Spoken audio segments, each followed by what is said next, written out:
Friends, good morning. स्वागत है आपका हमारे यूट्यूब चैनल में। और आज हम प्रश्नवाली 2.4 ऐच्छिक प्रश्नवाली करेंगे। और यदि अभी तक आपने हमारे चैनल को सब्सक्राइब नहीं किया है तो चैनल को सब्सक्राइब कीजिए, बेल आइकॉन प्रेस कीजिए ताकि हमारे अगले वीडियो की अपडेट्स आपके पास सबसे पहले पहुंच सके।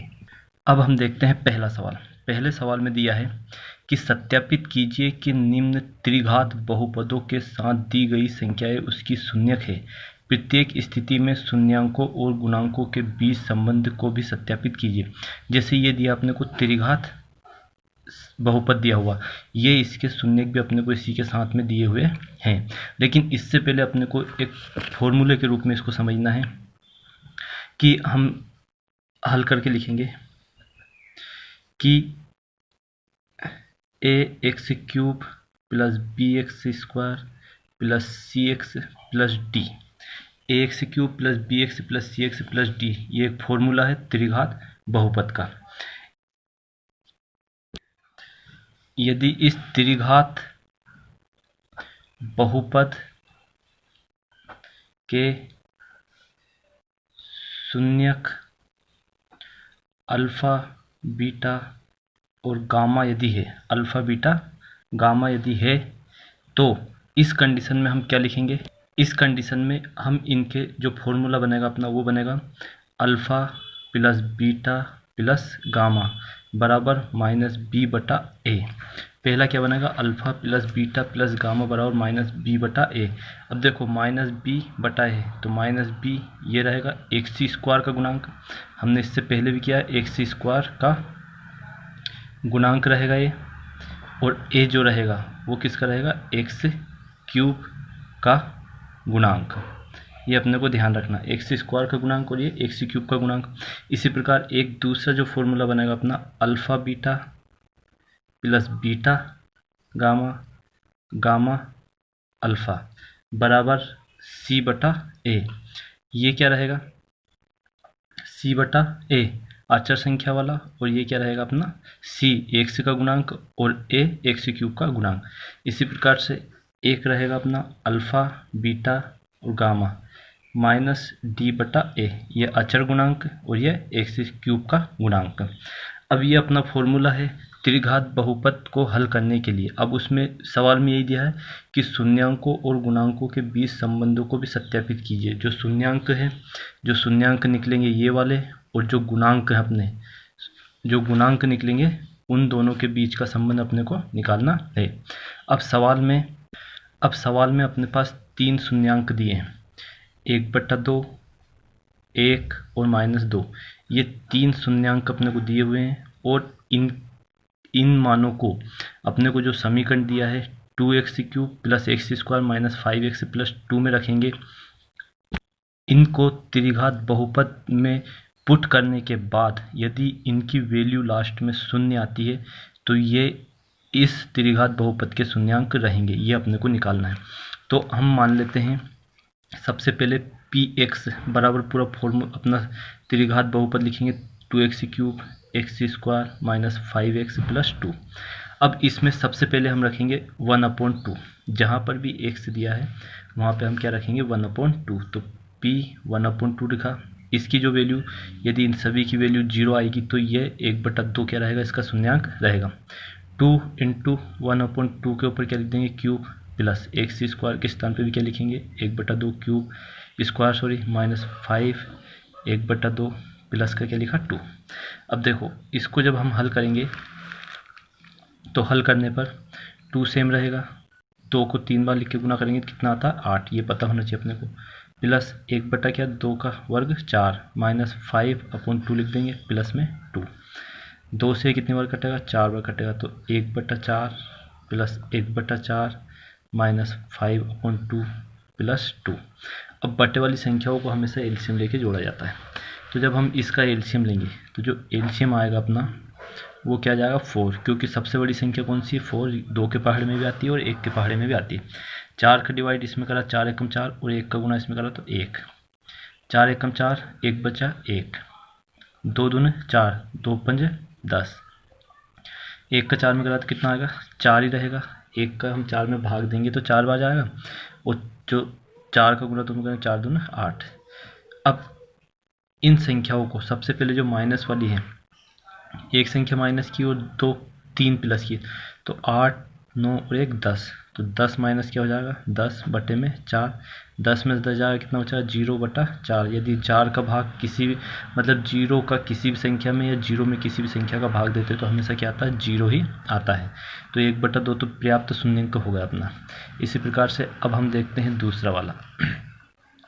अब दूसरे में हम रखेंगे 1 का 1 रखने पर, 1 रखने पर जब 1 रखेंगे तो डायरेक्ट रख रहे हैं हम P1, 2 इंटू 1 का क्यूब तो सिर्फ 1 ही आएगा, 1 माइनस 5 प्लस 2, डायरेक्ट 1 1 यदि हम रखेंगे तो अब देखो 2 प्लस 1 माइनस 5 प्लस 2, तो 2 3 4 5 क्या हो जाएगा 5 माइनस 5 क्या बचेगा 0, तो ये आ जाएगा अपना 1 रखने पर। इसी प्रकार से अब हम अगला रखेंगे 2 रखने पर, क्या रखना अपने को 2 रखेंगे यहाँ पे माइनस का 2, -2 रखने पर, तो P -2 रखा अपन ने बराबर, तो P -2 रखने के बाद 2 है यहाँ पे तो 2 के ऊपर क्या कर देंगे हम क्यूब, 2 इंटू -2 के ऊपर क्यूब प्लस -2 के ऊपर स्क्वायर -5 इंटू -2 और प्लस का 2 बराबर 2 ऐसे ही रहेगा। 2 को कितनी बार लिख के गुणा करेंगे अपन तो क्या आएगा -8 आएगा, क्योंकि ये इस हिसाब से आएगा -2 और -2 माइनस माइनस प्लस 2 दूनी 4 प्लस माइनस माइनस 4 दूनी 8। इसी प्रकार से ये तो माइनस है तो प्लस हो जाएगा 4 माइनस माइनस प्लस कितना हो जाएगा 5 दूनी 10 प्लस में क्या जाएगा 2। अब इसमें 8 दूनी कितना होता है 16 हो जाएगा, काय का होगा माइनस का। अब इनको जोड़ते हैं 16 आ रहा है क्या 10 4 14 और 16, तो एक माइनस एक प्लस ये भी क्या रहेगा 0। तो अपने को अंत में क्या लिखना है कि अतः 2x³ x² minus 5x plus 2 के शून्यक 1/2 1 और -2 है। इसलिए अब देखो ये अपने पर्याप्त हो गए, इसलिए हम लिख सकते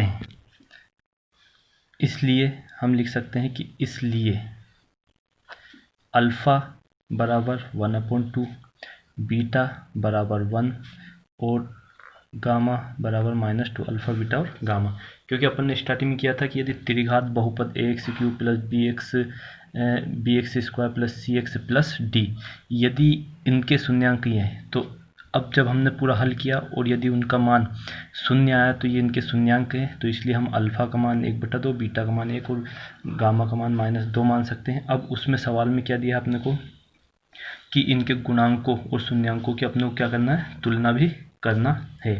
तो हम सबसे पहले जो अपना पहला हमने बनाया था वो क्या था alpha plus beta plus gamma बराबर क्या -b/a।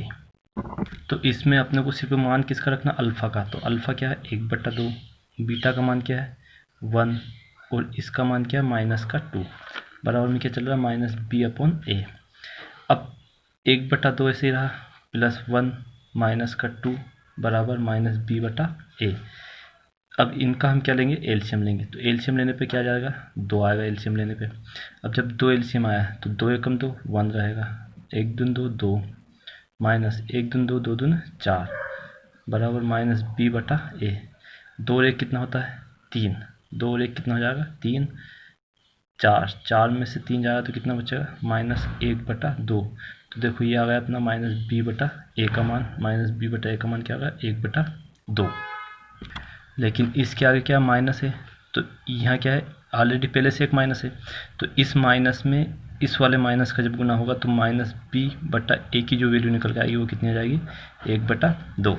इसी प्रकार अब हम दूसरा देखते हैं अल्फ़ा बीटा गामा अल्फ़ा बराबर c/a की वैल्यू निकालना। अल्फ़ा का मान क्या अपने पास 1/2 इंटू बीटा का मान 1, बीटा का मान 1, अल्फ़ा का गामा का मान 2 प्लस -2 और अल्फ़ा क्या अपने पास इंटू 1/2 बराबर में क्या c/a चल रहा। अब इसका इसमें गुणा करेंगे तो 1/2 ही आएगा अपना, माइनस का प्लस में करेंगे तो -2, 2 से ये 2 कट जाएगा, लेकिन माइनस का क्या आएगा 1 बराबर c/a।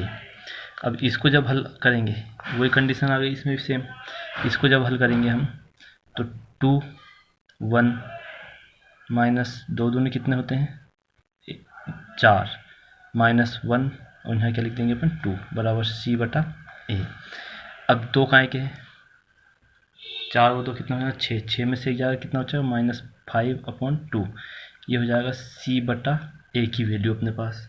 तो ये भी अपना गुणांक और शून्यांक दोनों का जो अंतर आ रहा है, क्योंकि c का गुणांक क्या है -5 और a का गुणांक क्या है 2, जो फॉर्मूला अपना उस आधार पे।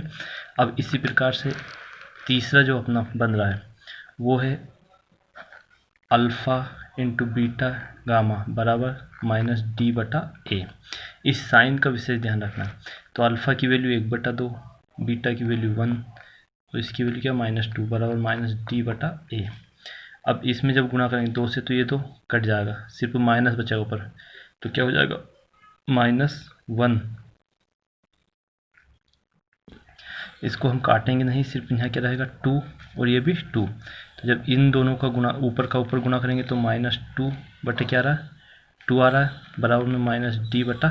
ये यहाँ माइनस है तो यहाँ भी क्या हो जाएगा माइनस का गुणा, तो माइनस माइनस क्या हो जाएगा +2/2 बराबर -d बटे में क्या हो जाएगा a।